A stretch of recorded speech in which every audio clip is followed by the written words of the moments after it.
Okay, so Jai Hind all. Today we'll be starting with our next chapter, circles, and I welcome you all on my YouTube channel.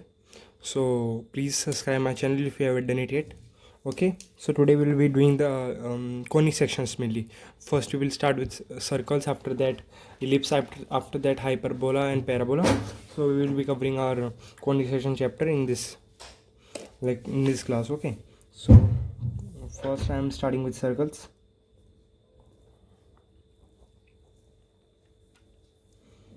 Okay तो circle जो होता है उसकी मैं आपको एक बार मैं आपको ड्रॉ करता हूँ। तो आप इमेजिन करो यहाँ पे सर्कल का ये सेंटर है। Okay, which is H comma के, और ये रेडियस है उसकी, है ना, ये रेडियस होगी which is denoted by R. और ये हम पॉइंट मान लेते हैं एक लाइन पर एक्स कोमा वाई। तो इस सर्कल की इक्वेशन क्या होगी?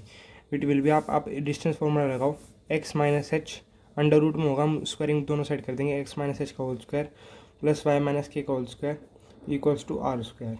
Yes, so this is the equation of circle. I hope you got it. और यहाँ पे अगर H comma K zero, that is ये सर्कल का सेंटर ओरिजिन हो। ओके, 0,0 हो, तो इक्वेशन होगी X square plus Y square equals to R square. So I hope you all got it कि सर्कल कैसे होता है रिप्रेजेंट और इसकी इक्वेशन क्या होती है। ओके, और अब मैं आपको एक बात बताना चाहता हूँ which is very important, please note it down. That is, आप ये मान लो एक सर्कल है, X square plus Y square equals to R square. Okay, और तो कोई पॉइंट हम एनी पॉइंट मान लेते हैं, any point R cos theta comma R sine theta. Okay, तो अगर कोई भी पॉइंट, अगर ये हम कोई भी पॉइंट मान ले तो इस फॉर्म में आएगा, R cos theta R sine theta. अभी मैंने कैसे फाइंड करा वो मैं आपको बताता हूँ। आपने यहाँ पे यही सर्कल मान रखा है, तो यहाँ पे उसके पॉइंट है एच, यहाँ पे आप मान लो ये ओरिजिन से पास कर रहा है अभी के लिए, है ना।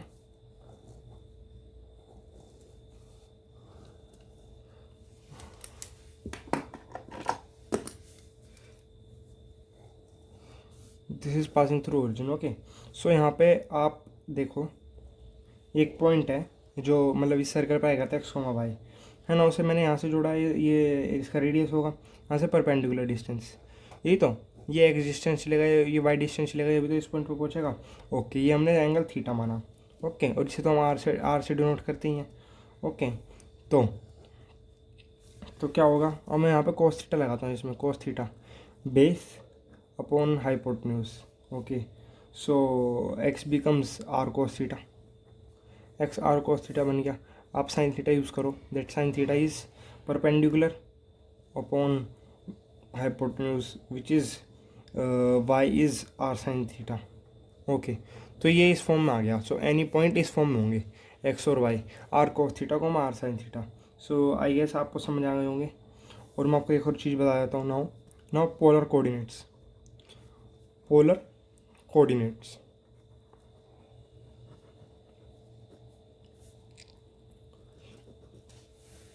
ओके, सो पोलर कोऑर्डिनेट्स इस फॉर्म में होते हैं R comma theta. Okay, R comma theta. So अगर आपको आर कोमा थीटा दिया है ना, तो आप समझ लीजिएगा आर उसका रेडियस है और थीटा उसकी वो है angle which is making with the positive x axis. और आप इसको इस फॉर्म में रिप्रेजेंट कर सकते हो, फिर R cos theta comma R sine theta. Okay, आप इसका यूज़ कर सकते हो। This is coordinate form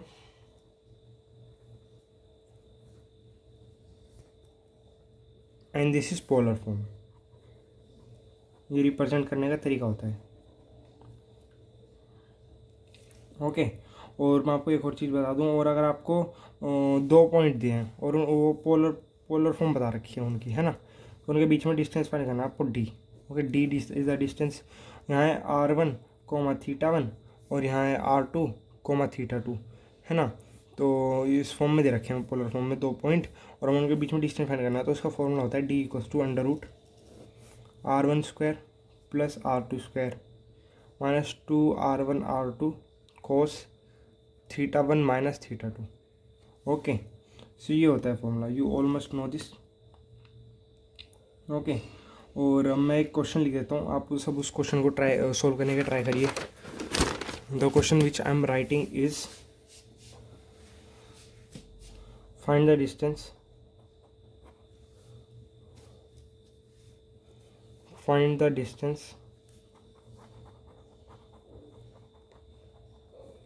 between the points. Find the distance between the points.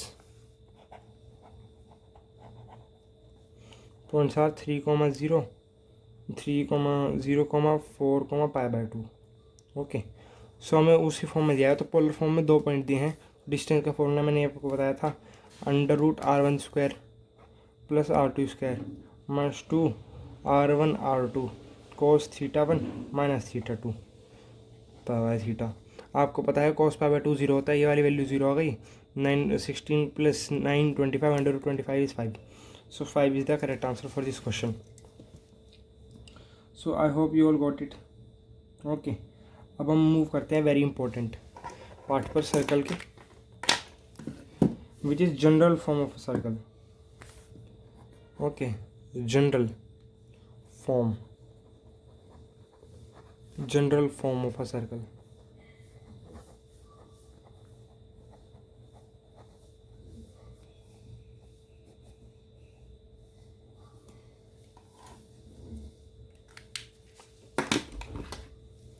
General form of circle ax² + by² + 2λxy + 2gx + 2fy + c। ये एक form है। अगर आपको इसे सर्कल बनाना है तो यहाँ पे 3 कंडीशन सेटिस्फाई होनी चाहिए। Condition 1 is that a = b, यहाँ पे a b के इक्वल होना चाहिए, this is the first condition. And the second condition is λ = 0, lambda 0 होना चाहिए, मतलब ये वाली वैल्यू तो आती नहीं है सर्कल की इक्वेशन में, है ना। एंड कंडीशन थर्ड होती है g² + f², वो ग्रेटर देन होनी चाहिए c के। Okay, so I hope you all got it. Okay, तो जो फॉर्म बन के आती है वो क्या बन के आती है, वो आती है x² + y² + 2gx + 2fy + c = 0। ये होती है general form of equation. Okay, this thing.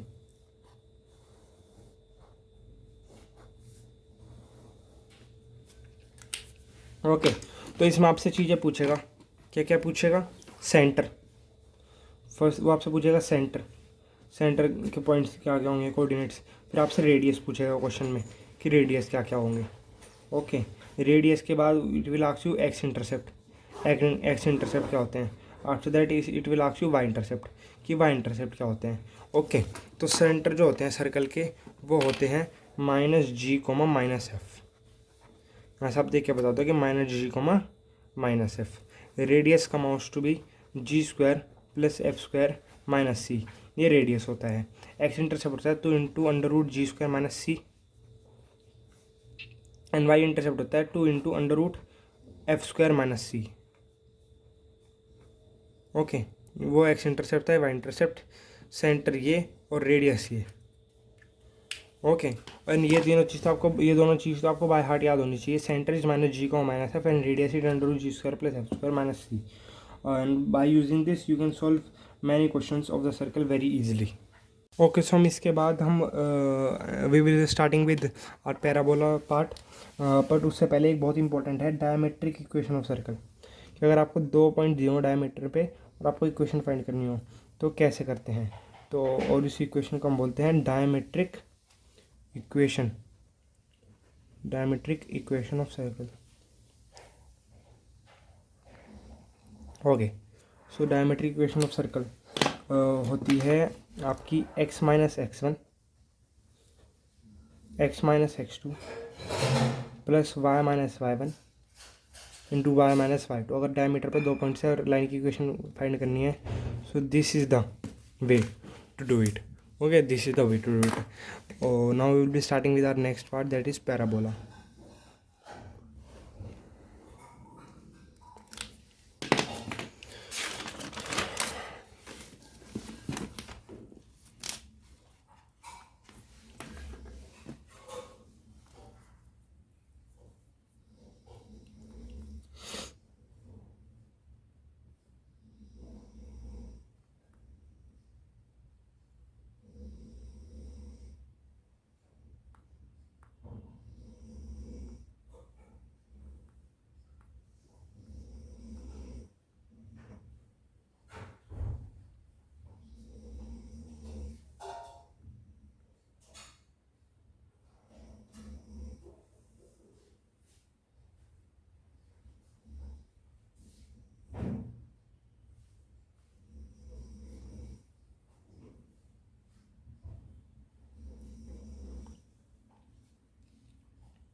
Okay. Sorry sorry sorry, मुझे एक अर्जेंट वो आ रहा था, कोई मतलब बुला रहा था यहाँ पर ही पास में ही, तो इस वजह से मुझे बीच में रुकना पड़ा। वरना मैं आपको बता देता कि पॉज हो जाओ, that you can do anything.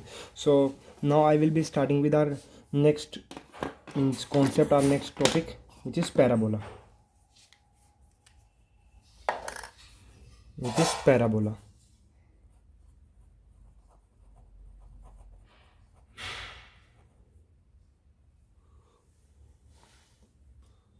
Okay, so parabola you have heard about this in class 11th conic section chapter. Okay, और वहाँ पर आपने पढ़ा था, तो मैं आपको बता देता हूँ इसके बारे में, because this the question related to this has been asked in the NDA. So तो जनरल इक्वेशन ऑफ कॉनिक मैंने आपको पिछली क्लास में बताई थी, वो जनरल इक्वेशन ऑफ कॉनिक थी। उसके बाद मैंने जनरल इक्वेशन ऑफ सर्कल के आपके 3 कंडीशन बताए थे। ओके, तो जनरल इक्वेशन ऑफ कॉनिक क्या होती है? ax² plus 2hxy plus by² plus 2gx plus 2fy plus c equals to 0, है ना। सर्कल के लिए तो मैं आपको 3 चीज़ बताई थी, that a equals to B होना चाहिए, है ना, लैम्बडा h इक्वल्स टू 0 होना चाहिए, f² plus g² should be greater then c होना चाहिए। अब यहाँ पर जो कंडीशन सेटिस्फाई होनी चाहिए पैराबोला के लिए ये वाली कंडीशन सेटिस्फाई होनी चाहिए। क्या? अगर हम जो है वैल्यूज़ हैं इनका अगर हम यहाँ पर रखें, that a b c, okay, हाँ, यहाँ पे h, यहाँ पे g एंड यहाँ पे f, तो जो ट्रायंगल है ना, ये जो ये ट्रायंगल है इसके 2 कंडीशन है। वो क्या है? जो ट्रायंगल है इक्वल्स टू 0 नहीं होना चाहिए, और दूसरी है यहाँ पे जो h² है ना, h² equals to a into B होना चाहिए हमेशा, जब भी ये इक्वेशन पैराबोला की फॉर्म में आएगी। Okay, so this is the thing which you all must remember. और अब मैं आपको बता देता हूँ पैराबोला के जब हम बनाते हैं तो क्या क्या इक्वेशन होती है, कि कैसे कैसे होता है चीज़ें। अब मान लो आप यहाँ पे एक पैराबोला है और आपको ये दिया गया है ये, तो इसकी इक्वेशन आती है y² equals to 4x। Okay, और ऐसे ही हमारी अगर आप ऊपर की तरफ कर दोगे तो x इक्वल्स टू 4y, तो उस तरीके से चलती है। अब मैं आपको इस जो ये है इसी को यहाँ पे बड़ा बना के मैं आपको सारी चीज़ें समझाता हूँ।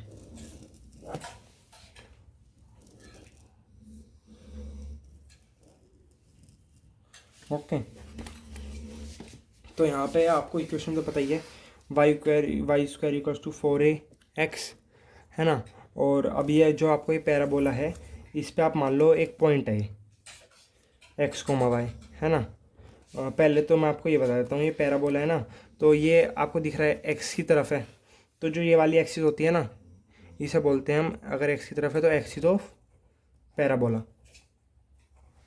पैराबोला, यहाँ पे क्या है? x एक्सिस है इस केस में, तो है ना। इसकी इक्वेशन होगी y equals to 0, x axis की इक्वेशन होती है y इक्वल्स टू 0, तो आपको पता ही है ना।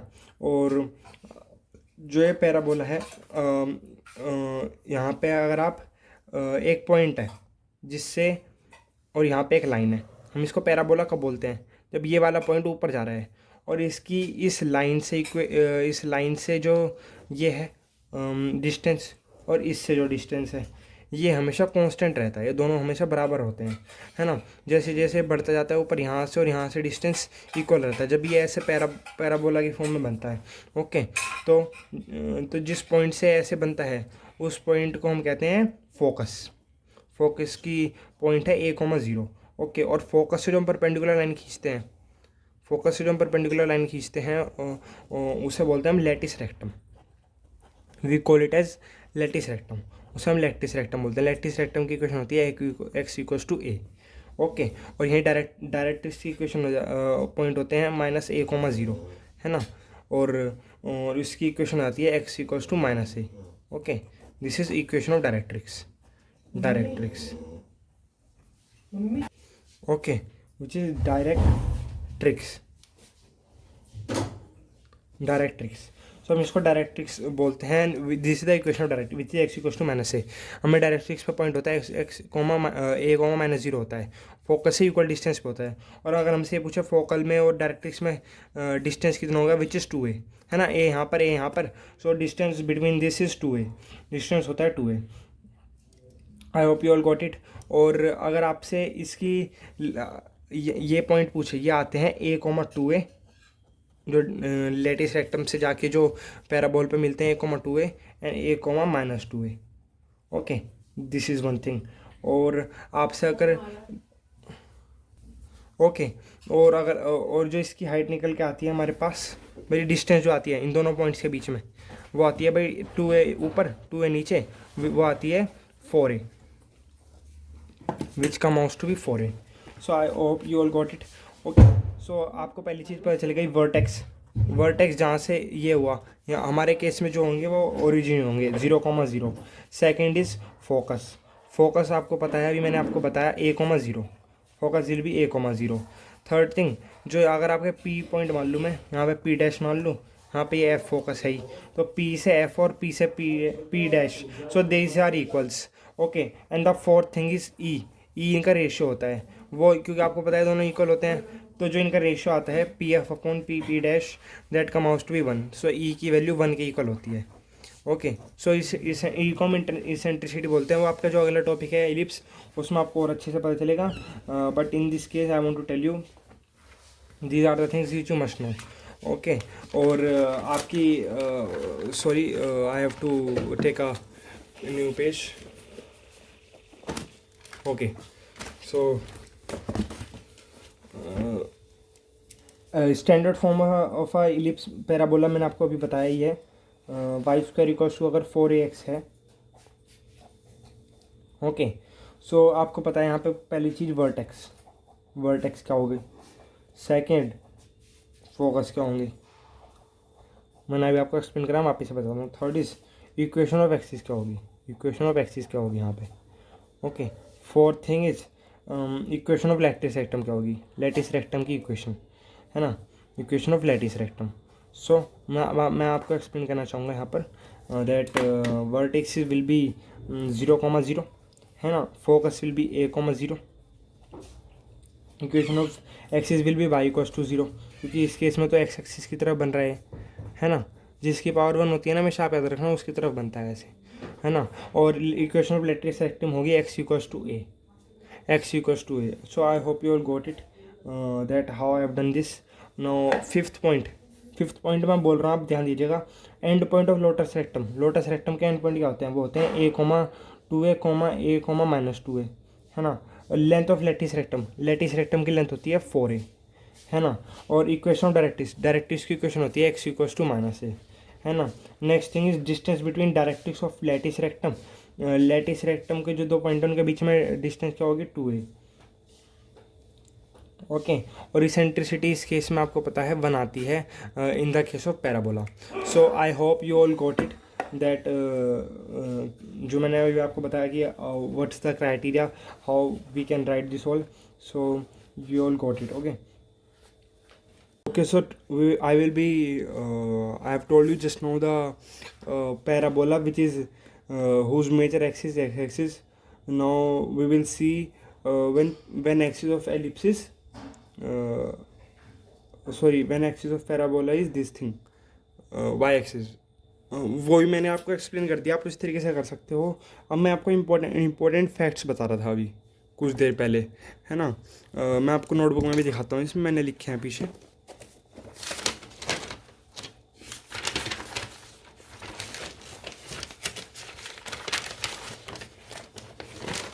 विच आर दिस, है ना। तो हम यहाँ से कंटिन्यू करेंगे। मैं आपको ये फैक्ट्स बता रहा था, मैं ये सारी चीज़ें बता रहा था। This is number 5, number 6। तो मैंने आपको ये बताया था अगर ये पैराबोला है तो उसके वर्टेक्स होंगे 0,0। अभी मैंने आपको ये सारी चीज़ें एक्सप्लेन करी थी अच्छे से, इसेंट्रिसिटी पैराबोला की 1 होती है, ये सारी चीज़ होती है। अब हम इंपॉर्टेंट फैक्ट्स को पढ़ेंगे, है ना। तो उसमें मैं आपको कुछ चीज़ें बताऊँगा। Wait a second. Okay, so now I am writing important fact.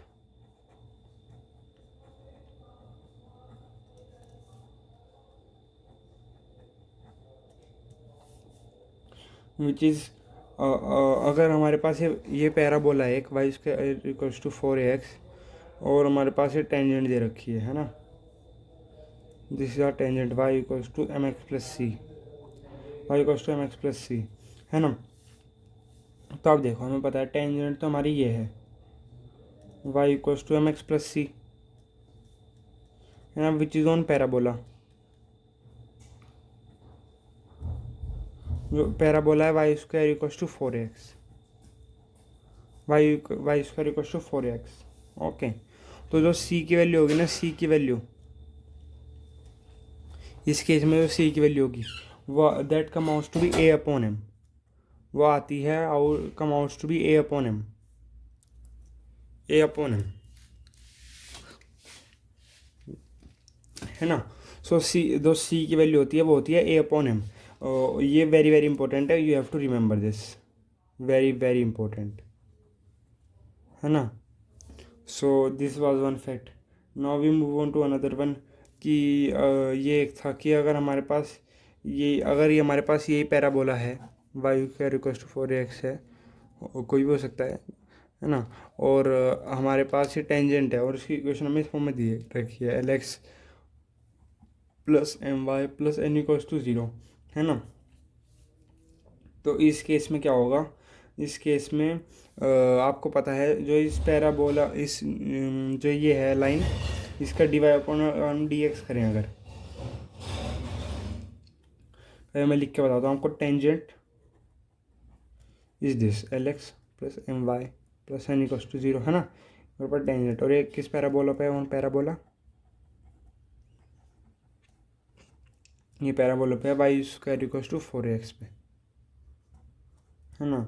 सो इस केस में क्या होगा, आप यहाँ पे करोगे minus N N upon M, है ना, और यहाँ पे होगा A upon minus L upon M,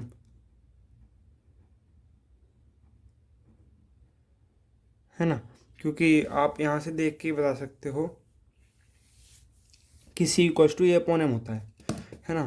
तो यहाँ पे जो सी होगा, वो ए अपॉन एम होगा, है ना, A N upon M, M M होगा, है ना। और यहाँ पे आप देखो ए अपॉन एम, ए तो एज इट इज़ रहा हमारा, एम की वैल्यू जो एम मतलब slope negative part of coefficient of X upon coefficient of Y minus L upon M, तो ए अपॉन एम तो यहाँ से आ गया ए अपॉन एम स्लोप, है ना। और उसे इक्वेट करा हमने माइनस एन अपॉन एम के, माइनस से माइनस कटा, आप इधर लेके गए एम से, ये बन गया L N equals to A M square, L N equals to A M square बन गया, यही आपको याद रखना है। This is also very very important. So ये दो चीज़ें ऐसी है, जब इससे रिलेटेड क्वेश्चन आते हैं और आपको अगर ये दोनों चीज़ें बताओ तो you can do the question, that question in 1 second only, you want require much time. Okay, so मैं आपको एक क्वेश्चन लिख रहा हूँ, आप उसको ट्राई करिएगा and please tell me the answer. Then the question which I am writing is, if the line 4x plus 2y plus 9 equals to 0 is tangent, this is tangent on parabola, y square equals to 4x, and you have to find the value of a, आपको a की value find करनी है और आपको ये सारी चीज़ें दी गई है। अगर ये लाइन टेंजेंट है इस पैराबोला पे, options are given to you all as A, option A is 4, है ना, option B is given to you as 8, option C is given to as 9 and option D is given to you all as 18। Okay, so these are the 4 options given to you all.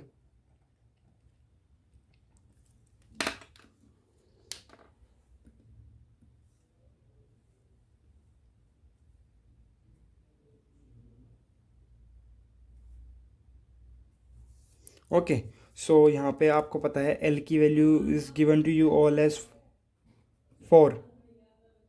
मैं आपको solve कर रहा हूँ, ये वाले ऐसी green pen से solve कर रहा हूँ। यहाँ पे आप देख के बता सकते हो L4 है, M2 है, N9 है ना। ये तो ए हमें फाइंड ही करना है, ये तो हमें फाइंड ही करना है ना। और आप सिंपली अब इसका यूज़ कर दोगे L N equals to A M square, है ना। L is given to 4, N is given to 9, A is A M square, 2 square is 4, A come outs to be 9, A आ गया हमारे पास 9। So the correct answer for this question is option C. So I guess you all have done it correctly, and I have tell you the solution and the procedure how you can solve this question. Yes, So I hope you all can do this by yourself. It's very easier next time. I will give you one more question of this type. Okay, now we will be doing ellipse. We will move on to ellipse. So I'm writing it over here. Okay, so you have studied this in class 11th. Chapter number, I guess, 10 is the conic section. Chapter was conic section. Okay, so I'm writing the general form of conics. Ax square plus by square plus 2bxy 2hxy h plus 2gx plus 2fy plus c equals to 0. Okay, now first thing is pair of straight lines.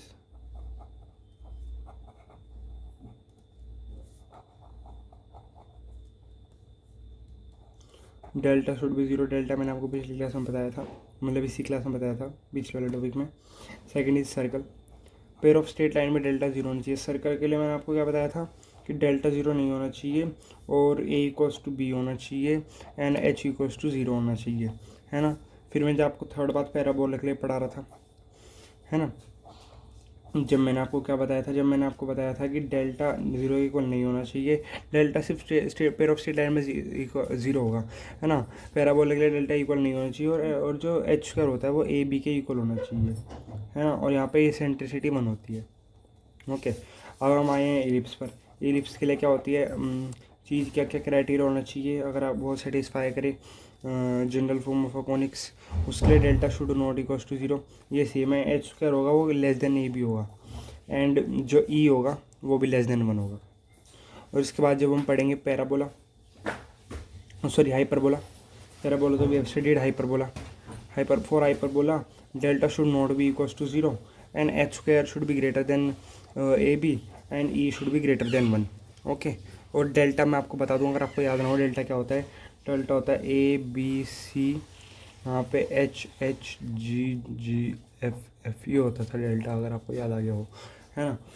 तो मैंने यहाँ पे ellipse लिखा है. Now I am going to tell about ellipse. Okay, ellipse.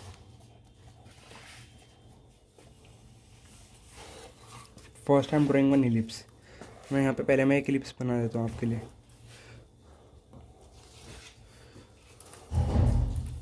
Okay, this is a ellipse. इसके vertex 0,0 है. Yes, इसके यहाँ पे पॉइंट्स हो गए a,0 और -a,0. इसने यहाँ पे एक्स एक्सिस को ऐड करा. और Y axis 0,b and 0,-b. Okay, फिर यहाँ से वही फोकस जो हम पिछली क्लास में देखा था हमने. फोकस यहाँ पे आप मान लो F1, यहाँ पे F2, है ना. ये C,0 और वर्टेक्स इस केस में ही हो जाते हैं. एलिप्स के लिए वर्टेक्स ही होते हैं. V1 हो गया, V2 हो गया. अभी हमारे पास फोकस आ गए C,0 एंड -C,0, है ना. ये फोकस आ गए हमारे पास. ओके, यहाँ पे एक पॉइंट है x,y, है ना, और उससे यहाँ पे थीटा एंगल बन रहा है ना. ये सारी चीज़ हो गई. और दो फोकस के बीच में डिस्टेंस आपको देख के पता चल रही है 2c. दो वर्टेक्स के बीच में डिस्टेंस आपको देख के पता चल रही है कितनी, 2a. ओके, यहाँ पे डायरेक्ट्रिक्स है. ये डायरेक्ट्रिक्स होती है. ये सब मैंने आपको पिछली उसमें बताया था. बस वो पैराबोला के लिए यहाँ पे थोड़ी चीज़ जैसे जैसे अलग होती है वो मैं I am going to explain you that. Okay, directrix. Directrix की इक्वेशन आपको पता ही है. x equals to a² / 2c होती है ना. उस केस में भी थी यहाँ पे आपको बताई दी है. और इन दोनों के बीच में डिस्टेंस भी 2a² / c होती है, इन दोनों के बीच में डिस्टेंस. यस, यहाँ पे इसके लिए x equals to -a² / 2c.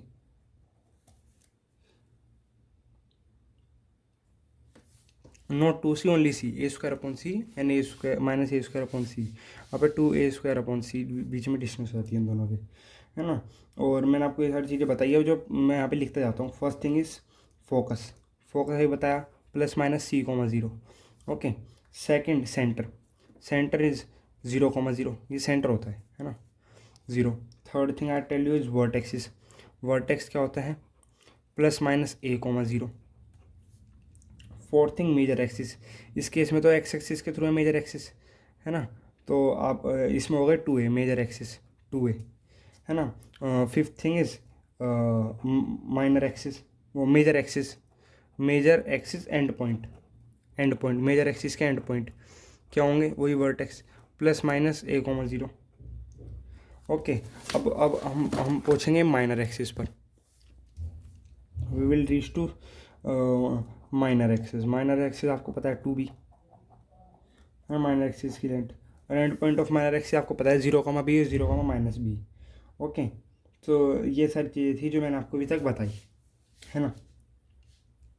अब हम रिप्रेजेंट कैसे करते हैं एक्लिप्स को, इसको हम रिप्रेजेंट करते हैं x² / a² + y² / b² = 1, है ना। हम ऐसे रिप्रेजेंट करते हैं, और a जिसके नीचे होता है वो उसकी मेजर एक्सिस होती है, और आपको वही पता चलेगा। और मैं आपको एरिया भी बता दूँ एक बार, मैं आपको और भी चीज़ें बताता हूँ इससे रिलेटेड। दिस वाज नंबर 6, है ना। नंबर 7 मैं आपको बता देता हूँ, दिस थिंग सी होता है, उसमें जो फोकस होता है उसका एक रिलेशन होता है a b के लिए, √a² - b², ये आप अभी याद रखोगे, c = √a² - b²। अब हम 8 चीज़ लिखते हैं, which is equation of latus rectum. Latus rectum वही जो फोकस से परपेंडिकुलर डिस्टेंस परपेंडिकुलरली पास करता है, उसकी इक्वेशन होती है लैटिस रेक्टम की x = +-c, x = +-c। This is the equation of lattice rectum. Now ninth thing is length of lattice rectum. Lattice rectum की लेंथ कितनी होगी, है ना। Length of lattice rectum will be 2b² / a, है ना, 2b² / a। ये तो same है पिछले वाले की तरह, पैराबोला की तरह। 10th is equation of directrix. Directrix की इक्वेशन मैंने आपको भी बताई है लिख के, विच इज़ a² / c, है ना, x = +-a² / c। This is the equation of directrix and this is the equation of latus rectum. Okay, और लेंथ ऑफ ये बता दी मैंने आपको। और जनरल पॉइंट, कोई भी जनरल पॉइंट इलिप्स पर कौन सा होता है, general point on ellipse is a cos theta, b sin theta. This is any general point on the ellipse, है ना। और now we move on, next thing is E. इसमें इसेंट्रिसिटी होती है <1, <1 होती है इसमें। And the next thing is area of ellipse. Area of ellipse क्या होता है, आपको उसका डायरेक्ट फॉर्मूला याद रखना है, which is π/ab। What it is π/ab, π/ab। ये चीज़ एक्सट्रीमली इंपॉर्टेंट है, इससे बहुत बार क्वेश्चन पूछे गए हैं, so you must not forget it that area of ellipse π/ab। और आपसे अगर क्वेश्चन पूछता है, आप डायरेक्ट आपको ए की वैल्यू पता होगी, बी की वैल्यू पता होगी, π/ab you can use and you can find the value of the area of the ellipse. Okay, so I've told you all this. Or one more thing which is very important, which is extremely important, that it is area of maximum rectangle inside ellipse।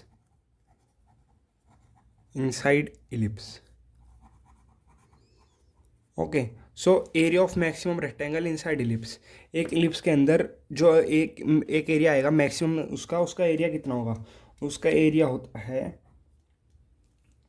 2ab। आप इसको याद रखोगे 2ab। ए वही जो points यहाँ पे x axis पे होते हैं, बी वाई एक्सिस पे जो होते हैं पॉइंट्स, है ना, एलिप्स के। तो एरिया ऑफ मैक्सिमम रेक्टेंगल होता है इसमें 2ab। So you all must remember this. और ये एक फॉर्मूला बता दूँ ई का फॉर्मूला, E = C/A। ई जो होता है वो C/A होता है, E इज C/A। ओके, सो मैंने आपको ये सारी चीज़ें बता दी है। अब we will move on to, मैं आपको एक क्वेश्चन करा देता हूँ, एंड उसके बाद we will move on to the next concept on this chapter. So now the question I am writing is, if distance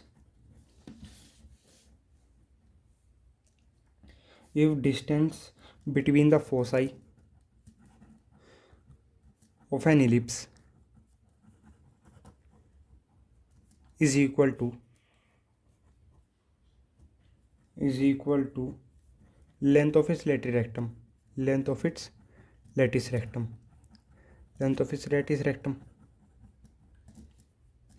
then you have to find eccentricity, then you are supposed to find the eccentricity. Okay, this is the question. If distance between the foci of an ellipse is equal to the length of retraction, find eccentricity. और 4 option दिए हैं आपको.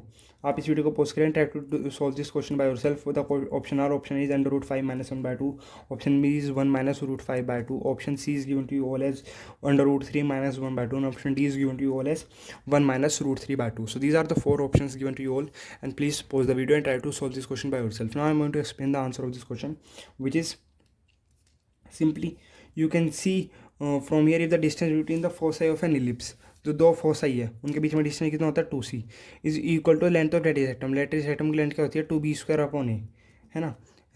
You have to find the value of E, और E का value हमें पता है, ई होता है हमारा c अपॉन ए, है ना. इस बात का हमें पता है. अब यहाँ पे हम क्या करेंगे, 2 से 2 कैंसिल हो गया.